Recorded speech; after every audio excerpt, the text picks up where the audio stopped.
3 days of testing at the Pertamina Mandalika International Street Circuit came to a close on Sunday and brings an end to the 2022 pre-season. Paul Espargaro goes into the opening round of the year as the Premier Class's fastest rider thanks to a 1:31.060. The Repsol Honda man admitted afterwards that he's never felt so fast and looks a real race contender on the revamped RC213V.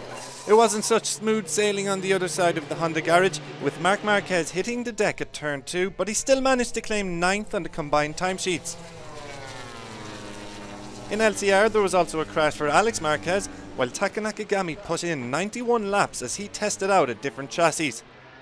P2 went away of Fabio Quartararo, with the reigning world champion just 100th off the pace.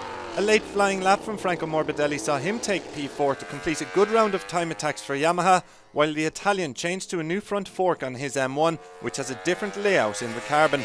The Iwata factory were also spotted with Aprilia style wings during the day.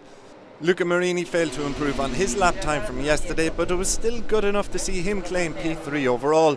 The VR46 rider isn't the only GP22 inside the top 10, with Pecco Bagnaia and Johann Zarco also present, as Ducati got through a mountain of work in Mandalika. The big testing news from the Bologna Bullets is that their longer exhaust, nicknamed the Didgeridoo, hasn't worked as well as they would have liked, with the feeling being they might have better success elsewhere.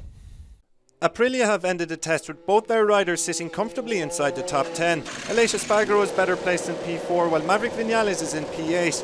Both riders completed 20-lap race simulations in the afternoon, while there were 2 different chassis fitted to the RSGPs as they looked to find the right setup. Suzuki's Alex Rins continues his encouraging form to post the 7th best time of the pre-season, while also managing to try out different chassis for the GSX-RR. The Spaniard was the only rider from the Hamamatsu factory on track on Sunday, with Joan Mir struck down by food poisoning. We wish the 2020 world champion a speedy recovery. Despite not having a rider finish inside the top 10, there have been plenty of positive noises coming out of KTM as they feel they've made a step forwards over the past 3 days on Lombok.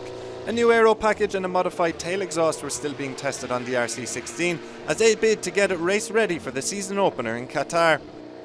That's a wrap from the official Mandalika test, with MotoGP's long-awaited return to Indonesia a resounding success with riders and locals. Thankfully, we won't have to wait quite as long for the next visit, with the island nation hosting the second round of the 2022 championship. Before then though, it's all eyes on Losail for round 1. That takes place on the opening weekend of March. Make sure you stay tuned to MotoGP.com for all the latest news and build up to the Qatar GP.